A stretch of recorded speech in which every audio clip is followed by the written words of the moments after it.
You know, in my last video, we talked about my concerns about this blacktop out here and what it's going to do in the summertime, how hot it's going to be.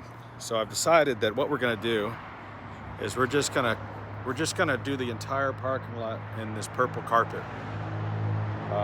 This won't be as hot. I'm just kidding.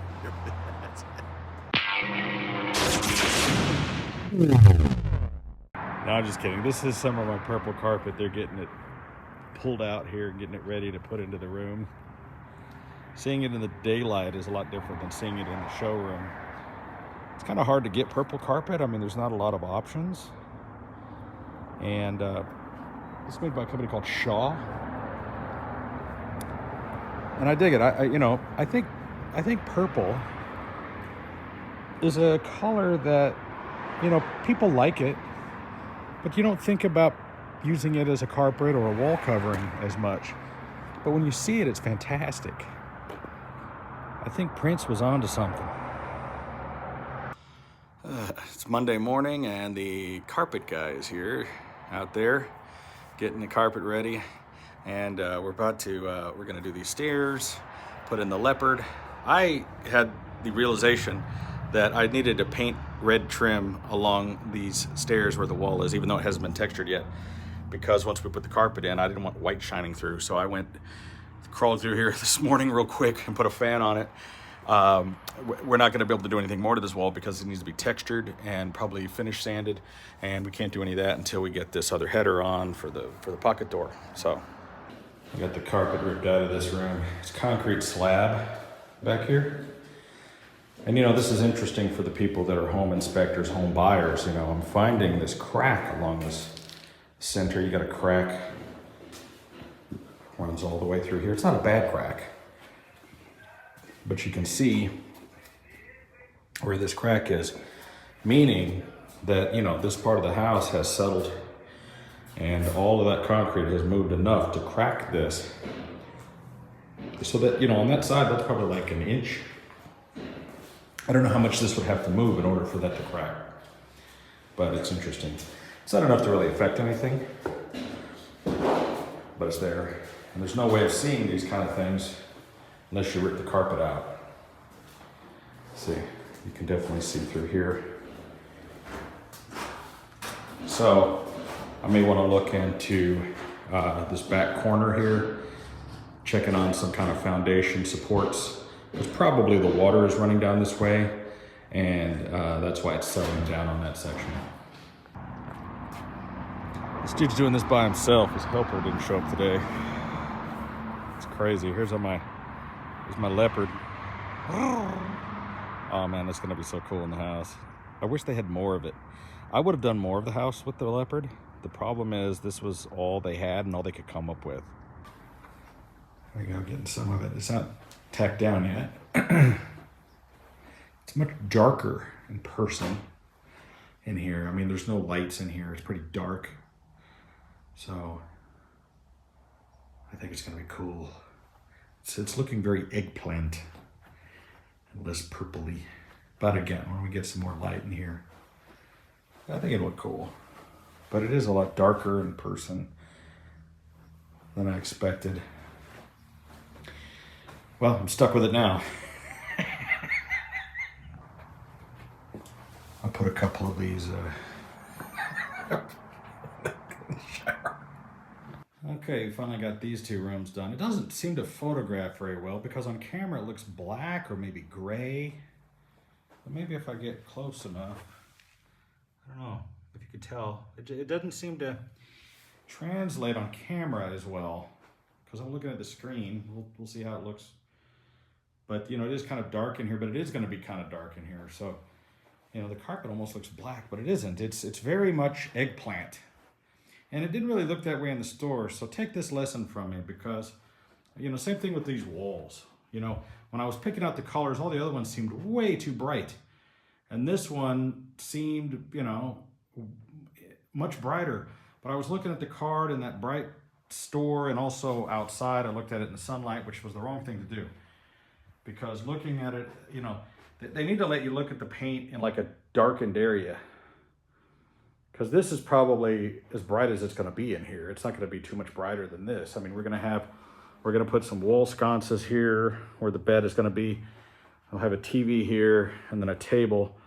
And then there's going to be like a light up there that fixture's not working. And, you know, it's pretty dark. And so he couldn't get all, he's coming back tomorrow to finish all this. So the carpet, the hallway will be purple. And this room as well. God dang, I got shocked. I keep getting shocked, the static. All right, so this room is good. This is where I've been sleeping because it's the only furniture I got. This room is going to get painted gold and silver and all kinds of stuff. This is going to be the Elvis room. And I've decided what I'm going to do in here. This is going to be the Kiss Tour Bus room. So what I'm thinking about doing is I'm going to put maybe 2 sets of bunk beds in here. I haven't decided, but I thought about putting like bunk bed and a bunk bed. And then, or maybe this way and this way, I don't know. Or that way and that way, actually. And then making this the Kiss room. We're going to have Kiss stuff. And I might paint all this black. So I'll paint the walls black, maybe. And then have like a big zebra rug or something. And lots of, you know, like Animalize, right? Creatures of the Night, right? And make this the Kiss tour bus. That was the idea anyway. This room is all going to be all this stuff. And so we just put up this chandelier. And by we, I mean the electricians. And I think it's beautiful. But it's bright as hell. It's bright. So we're going to put a dimmer. And, you know, there's a 3-way switch. So there's a switch there and then a switch over there so that no matter what side of the hallway you're coming through, you can turn the light on. We put this sconce up, which is actually a vanity. If I get close, you can see it's like laser cut diamonds or something. Right? And, but it's very bright because it's a vanity and it's upside down. Because I wanted the diamonds to kind of hang like a curtain. And so I thought it looked cool, and I thought, you know, I'll put a picture here or something. I'll put something right here, and then maybe something right there, you know. And we can't cover this because of the vent. And I haven't decided exactly what I'm going to do with this door. I'm still working on that idea. But anyway, you know, the ceiling's gold, but it's just too bright, in my opinion. You know, you're coming out of the bedroom, you're like, ah. Anyway, we'll see what else is going on. Okay, so this wall, that light switch or the outlet there is directly in the center. Now, if I put our bed there, which is huge, it's 100 inches wide. You've seen our bed, maybe. And that'll give, I'm going to put a sconce on each wall on each side of the bed, and then we'll each have a nightstand. Okay, the problem with that is now if I'm directly in the center, let me see, center. This is the center. Now this wall is slightly off center. And I think it might drive me crazy to put the TV, if I put the TV directly where the center of the bed is, the TV, if my hand was the TV, would be kind of on this side of the wall, right? Or do I shift the bed over so that the center of that wall and the TV is in the center, but then when you walk in the room, right, the bed is going to be off center of that wall, kind of over this way, just a tad, and the 2 sconces, and it's going to leave this little bit of empty space, which is kind of okay because there's an entryway into Rachel's office. This is going to be her office. There'll be French doors here to separate the bedroom. And that leaves a little bit more room, you know, but the bed and everything will be off center. And that means that the sconces will be one farther to that side and one more 2/3 this way. And I think that is just a weird dynamic. I can't decide which is worse, having the bed cockeyed or the TV. And it's going to mess up my feng shui. I just can feel it. It's a next day from what I was just talking about. Dude couldn't get it all done. He's still doing some carpet down there. We'll fill you in on that. Pool guys are here. We're going to talk about a couple of things around the house here. And this right here is an issue. Now, these stairs are falling apart. The way they make these concrete stairs is they would put up like a iron bucket and fill it with concrete and then stucco and paint over it. Well, over the years, the metal rusts and starts crumbling away into this crap. And this is happening to all my stairs. And so I got to figure out whether or not we're going to patch them in some way or have to cut them completely off and replace them all the way. And this entire thing all the way around is the same bunch of problem. Now, the question is, do I even really need the metal anymore? You know what I mean? Do I need the metal because basically the concrete is there with the rebar in it? Maybe we don't need it anymore. Maybe we can cut away all this metal and just, you know, have the concrete, maybe put a metal edge on it. Like I was thinking like an angle aluminum. So, hey, if you out there watching, if you're an expert in this, please tell me what I should do with these stairs. Because I know that cutting them completely out is gonna cost like a lot of bread. That's gonna suck. Okay, pool guy was here this morning. He's got to come back again. They pressure washed, and then they're going to do another acid wash. But first they patched, you know, a bunch of these spots right here, right? We're not going to repaint them. We're just going to have to leave them. Learned some things about pool steady. Now, I had this rail put in because I thought that it would be best if we had some kind of a grab rail. And I don't know. That needs to be a little tighter to me. I don't know if I'm completely happy with that. I don't like the way that moves. I may complain about that. I don't know if I don't know. The actual stainless steel rail itself was like $400, and then I paid $300, I think, for the installation for them to drill and put the concrete in, because there's a metal thing that goes down in there. And then the light over there, the pool light, they are crazy expensive. Every time you change the light bulb, which is a plain regular light bulb, is $30.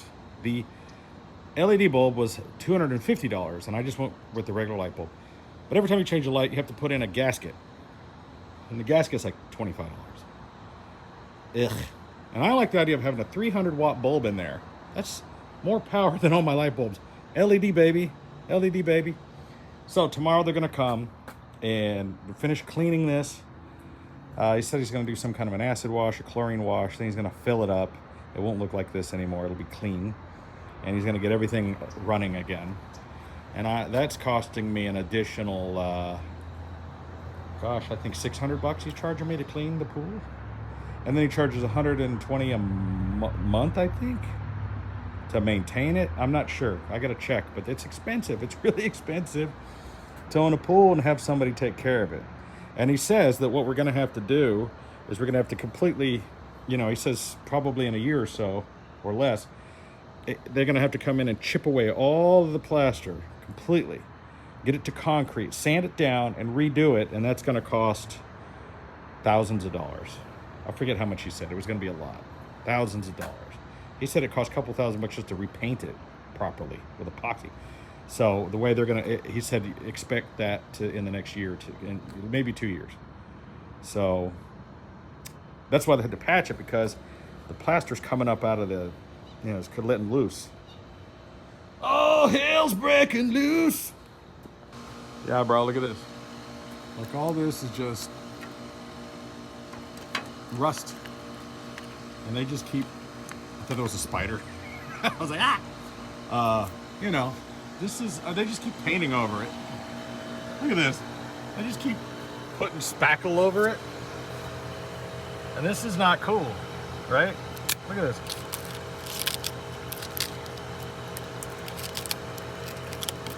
Yeah, bro. You shouldn't be able to do that. Now, what am I gonna do? Cornflakes.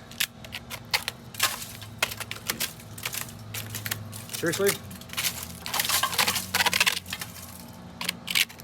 The metal is gone, dude.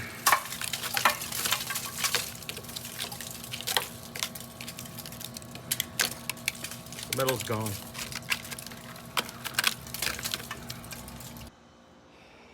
I think, you know, these bottom stairs are, I believe, concrete. I don't know where it begins and ends. I think we're gonna have to take a plasma cutter or whatever kind of cutter, cut the stairs off from here to there, and or maybe leave the metal. I don't know if we can remove the stair from the encasement and replace them with something else, either wood decking or metal. I don't want to use metal. Metal will be hot. Something, you know, or maybe the same method but with a better material. I think if they had used aluminum or some other kind of material, that we wouldn't be dealing with this right now. That's the next day. And in other news, another problem with the truck. Last night, I was going to go out with a friend for a little bit of lunch, or dinner rather, I should say. The truck was running really weird. Well, I think it ran out of fuel. And then I was trying to start it, and then it wouldn't start, and it was just clicking. And then we wiggled the cable a little bit. Well, long story short, I've been up under the truck, and what's happened is the little lug coming out of the solenoid of the starter has like broken, and it's just like wobbling around on the plastic. So, and then it takes two different starters, and I don't know which one. So I took the cop car, and I went down to Napa and picked up two starters. Now I'm gonna have the truck towed to Pep Boys for them to install the starter, because I don't have any of my tools here. I don't have a lift here. I don't have anything here. And so I'm gonna have to tow the truck down there. And I gotta say, the cop car has been running fantastic. That thing is there's nothing wrong with that car. It's premium. So, trying to get out of here so I can leave tomorrow. And I don't want to take any chances. I mean, probably if we hold the wire the right way or use a jumper cable or something to trip the solenoid, we'd probably get the truck started. All right, to answer some questions. Now, the other day I put up a video about my DeVault deposit mailbox. Now, you gotta understand that when I do a product review, I'm doing that review of a product for somebody who's probably searching for it, and they're probably not subscribers of mine. So they don't know what's going on in my life. They don't know anything about my property or my gate or my whatever. They were searching for this mailbox, and I gave them a demonstration of it, and hopefully they click on the link of the video description, and then they buy one, and then I get a tiny portion. You know, see these guys? See, backpacker over here? He lives under a bridge, right? So backpacker's walking by, and he looks on my porch, and he sees, oh, an Amazon box with a little smile on it. Free shit, right? But backpacker is not carrying around tannerite, grenades, a blowtorch, a lock-picking set. He's not gonna come and pick the lock on the mailbox. These comments that I saw in there, you guys are dumb. Second of all, yes, I'm gonna put in a gate. We're gonna put a gate in here. Now, I explained, I'm gonna make this thing one of the pillars of the gate. The gate's gonna be offset about 10 or 12 feet in as you pull in. And right there on the right side will be the box. As one of the pillars, we're gonna brick it in. It'll be surrounded by bricks. And that way the mailman and the UPS and whoever can drop the packages in there. Now, anything larger than that, they'll hit the call box. They'll hit the call box, and I'll open the gate, or I'll talk to them and I'll tell them, just throw it over the fence, or I'll open the gate and come get it or whatever. But most packages that I get will fit into the little box, right? So for now, I'm gonna put the box actually on the porch, because I noticed that when there's no gate here, most of the delivery drivers will drive in, like I got a FedEx today, and he drove all the way into the circle thing and came all the way up to the door. He didn't even notice the box back there. So I'm gonna put it up on the porch by the front door. And like, I'm not worried about anybody breaking into the box, okay? The people who steal mail are looking for quick opportunity. They don't carry around plasma cutters, grenades, tannerite, tin snips, raking kits. You know, the lock-picking lawyer is not gonna come over and break into my mailbox and steal my mail, right? They look for quick opportunity, in and out. They know that there's cameras and everything. And plus, they gotta go all the way through this parking lot to get to there. Now, once the gate is up, nobody's gonna mess with it. You know, these people are looking for opportunity, okay? And that's not an opportunity. It's a steel box. They're not gonna go in there. Now the gate, I'm getting estimates on the gate of about $15,000, because they gotta build the two pillars, they gotta cut the concrete and put in a concrete track, metal track. They have to have the fence come in, they have to have the motors. We're gonna have backup solar panels with backup battery supplies, Wi-Fi connectivity, sensors in the ground to detect when you pull up, so it'll automatically open, so that when you can leave, we can have an automatic program, so that during the day, if a car pulls up, it'll automatically open if I want, without having to put in a code, so that when the delivery driver shows up, the gate just automatically opens, they come in, and it closes behind them. The idea here is to keep these people from walking in. And people have been commenting, oh gosh, you moved into a bad neighborhood. I didn't move into a bad neighborhood. I live in Henderson, in Las Vegas. There's a $700,000 house. There's $1 million houses around here. The problem is, homeless people don't want to go to the shitty neighborhood where nobody has any money. The homeless people that have come in here from California and wherever else, and that they've run out of downtown, They're like, hey, let's go over to the good neighborhood. Now, this neighborhood isn't so good that I have private HOA security. Now, if I lived in an HOA, I could not do this kind of stuff. An HOA will not let you have a cop car in your front yard. An HOA will not let you put Blues Brothers on your front steps. An HOA will not let you build cars in the backyard. Okay? So people who make all these comments like, why didn't you get a different property? I looked for 5 years to find a property like this. There's not too many properties in Las Vegas you can find that have your own personal Walmart parking lot with 5 outbuildings, your own well, a pool. I got a pit. I have the ability, because this is a mixed-use property, I can have horses, chickens, if I want. And when you're an agricultural property, people who know what a mixed-use property is understand that I can get away with anything, right? I have 3-phase power in here. I can weld, I can work on stuff, and nobody's gonna bother me, right? There's not another place like my buddy, not to name drop, my buddy Eric Singer, drummer for Kiss. I went to his house, which is a couple of miles from here. He lives in a gated community. You have to have a code to get in. And his house was actually slightly less than mine. His beautiful house, I'm not putting it down. Beautiful, beautiful house, but much smaller property. Now, if I moved into a place like his, and I was working on my car in the front yard, the HOA would be over there in a goddamn golf cart so fast my head would spin, fining me for having the hood up on my car. No, bro, not interested. So, this property is awesome. This neighborhood is awesome. The stores around here are awesome. I have right at my fingertips every cool store I want. I got Trader Joe's, Nature's Grocer. I like those kind of places. I got Home Depot, Lowe's, Harbor Freight, everything that I need to do what I need to do. And it's not that bad a neighborhood. Now, you go past Tropicana north to Boulder City area or Boulder Highway, whatever that's called. That's a pretty bad area. But same thing with LA. You can be in LA and have a $5 million house and there's homeless people sleeping outside on your steps. There are people right now who live in Venice Beach and Malibu. They live in Venice Beach. They have a $20 million house and there is a tent city in their front yard. It's an epidemic. And this is what's going on with my place, right? Nice place, nice house, $1 million properties all over the place. And these homeless people know that they can come over to our area and try to take advantage because these rich people aren't street smart like me, some of them. And, they're gullible. They'll give them money or they'll leave things out. We live in a nice neighborhood. Just leave the lawnmower sitting out and leave the door unlocked. And they're going to take advantage of that. Guys like me that grew up in Dallas and South Oak Cliff, not so much. I'm a little bit more savvy than that. So, it looks like I'm gonna have to spend like 15 grand for this gate. That's gonna suck. But at least I'll be able to secure the property. And I'm probably gonna bar up these windows as well. I really don't like to do that, but I'm definitely changing out the doors to solid doors. And I may put some kind of bars over those windows over there where the bushes are. And I'm gonna reinforce the other doors. Because the bottom line is this, if you're home, that's all great and all. But we have these uprisings, right? And I'm not going to get into a political discussion. But remember the 2 people that were sitting on their mansion porch with their guns in their hands? You know what I mean? You never know what's going to happen around here.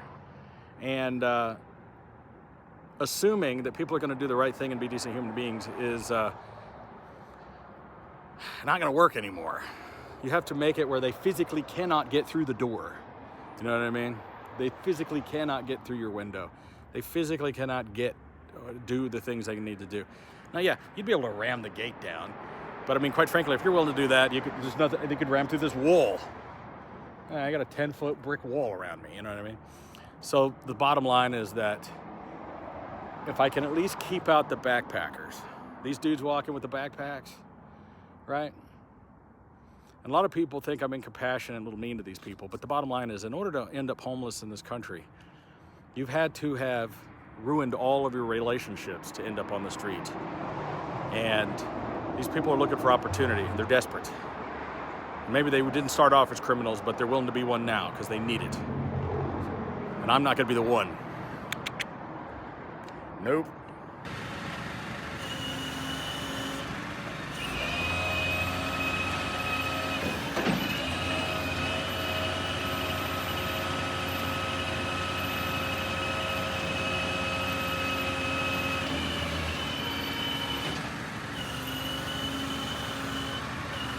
always an adventure. So I had a 2:30 appointment. It's after 4. We get here late. Guy at Pip Boy says, "Oh, my mechanics leave at 4." I'm like, "But you're open till like 6." And he goes, "Yeah, but they leave at 4. What do you do for the other 2 hours?" Anyway, the dude said, he goes, "Listen, I'm the manager, but I will personally help you change your starter. The problem is, though, we need the vehicle nosed in. And we should have loaded the thing backwards, but it was up against the trailer where I parked it. So what we're gonna have to do is drop it, and then he's gonna turn around."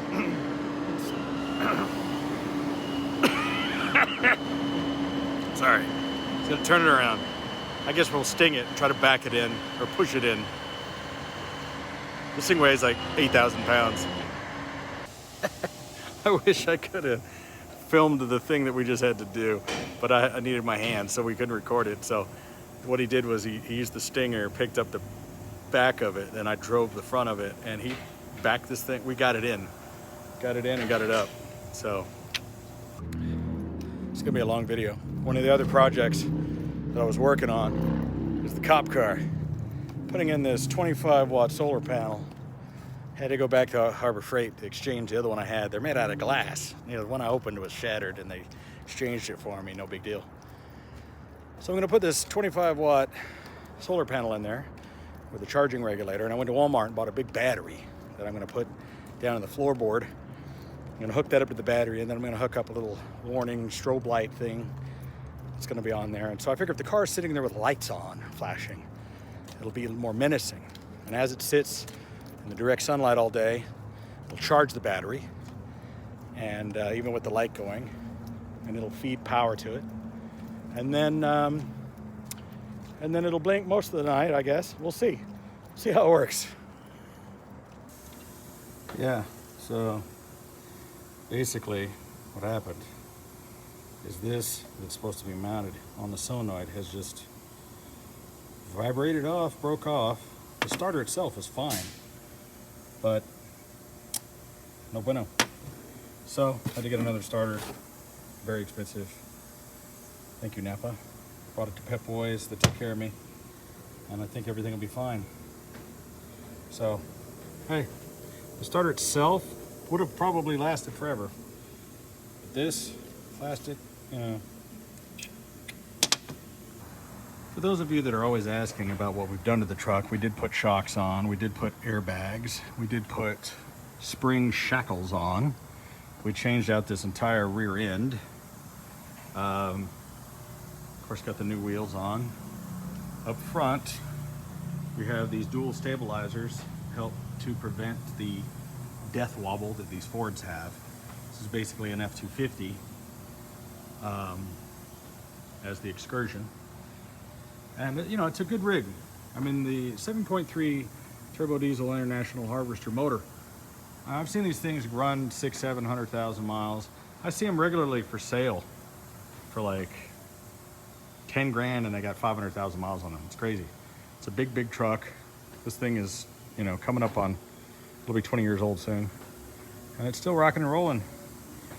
Got new tires. These are the best Michelin Defenders. The LTX series, about the best.